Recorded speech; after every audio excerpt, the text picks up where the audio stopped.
মানুষ কথাই বলে প্রথম প্রেমে বলে নাকি মনের মধ্যে অন্যরকম একটা ফিলিং চলে আসে। আমারও এসেছিল এই আলুর চানাচুরটা খাওয়ার পরে। বিসমিল্লাহির রহমানির রহিম। আসসালামু আলাইকুম। হ্যালো গাইস, কেমন আছেন? চলে আসলাম প্রেমে পড়ার মতো একটি আলুর চানাচুর নিয়ে। এখানে আমি 3 পিস আলু ধুয়ে খোসা ছাড়িয়ে নিচ্ছি। আরে আলুও যেতে চাচ্ছে না। যাই হোক, ওনাকে ভালো করে ধুয়ে পরিষ্কার করে গ্রেট করে নিচ্ছি।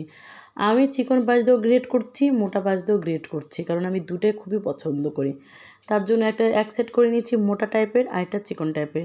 এরপরে দিয়ে দিচ্ছি ঠান্ডা পানির মধ্যে 4-5 বার ভালো করে ধুয়ে নিব। আমার এখানে একটু ফেনা ফেনা দেখা যাচ্ছে, কারণ আমি ধোয়ার পরে আবারও কিছু আলু দিয়েছি, তার জন্য এটাকে এরকম লাগছে। কোনো সমস্যা নেই, ভালো করে 4-5 বার করে ধুয়ে নিলেই হয়ে যাবে। তারপরে চিপড়ে এভাবে পানি থেকে ঝরে নেবেন।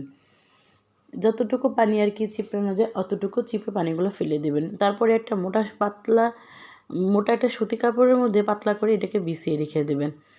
চাইলে ফ্যানের নিচেও শুকাতে পারেন, আর যদি হাতে শুকায় একদমই না থাকে তাহলে এই কাপড়টা দিয়ে এইভাবে চেপে চেপে পানিগুলোকে এই কাপড়ের গায়ে নিয়ে নিলে কিন্তু একদম আলুটা শুকিয়ে যাবে। এইভাবে করে আমি আলুগুলো ভালো করে আলুর গায়ে যে পানিগুলো আছে সেই পানিগুলো আমি এই কাপড়ের সাহায্যে তুলে নিচ্ছি। বেশ কিছুক্ষণ ধরে এরকম করার পরে একদম শুকিয়ে গেছে। এখন আমি এখানে দিয়েছি অনেকটা পরিমাণ তেলের মধ্যে প্রথমে আলুগুলো গরম হওয়ার পরে আলুগুলো দিয়ে দিলাম। দেওয়ার পরে এখন 2-3 মিনিট এরকম ভেজে নিলেই হয়ে যাবে। বেশি পোড়ানো যাবে না, তাহলে কিন্তু তিতো হয়ে যাবে। ঠিক দেখেন এরকম একটা কালার চলে আসছে, তার মানে এখন হয়ে আসবে এটা। এরকম যখন একটু বাদামি কালার হয়ে আসবে এরকম, তখন তুলে নেবেন। আমি প্রথমে চিকন পাশ দিয়ে যে করেছি সেটা আমি ভেজে তুলে নিলাম। এখন এই যে মোটাগুলো করেছিলাম এই মোটাগুলো আমি এইভাবে ভেজে নেব। এই দেখেন এরকম করে সুন্দর করে আমি ভেজে নেব। লবণ কিন্তু ইউজ করবেন না এখানে। চিকন পাটের পাশটা ভাজা হয়ে গেছে, সাথে মোটা পাশটাও ভাজা হয়ে গেছে। হ্যাঁ দেখেন, অবশ্যই কিন্তু ভালো লাগলে কমেন্ট করে জানিয়ে যাবেন, আর বাসায় কিন্তু ট্রাই করবেন।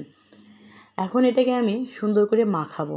দেখেন যখন এটাকে আমি রাখতেছিলাম ঝুনঝুন একটা আওয়াজ হচ্ছিলো, এতটা পরিমাণে মানে মুড়মুড়ে হয়েছিল। যাই হোক, এখানে কিছুটা বাদাম দিয়েছি, লবণ দিয়ে হালকা করে তেলে ভেজে নিয়েছি দেশি বাদামগুলো। এখন আমি দিয়ে দিব এখানে ম্যাগি নুডলসের মশলা 1 প্যাকেটের অর্ধেক দেবো আমি। চাইলে আপনারা পুরাটাও দিতে পারেন, কোনো সমস্যা নেই। এখন আমি হাত দিয়ে ভালো করে আলতো করে এটাকে মাখিয়ে নিব।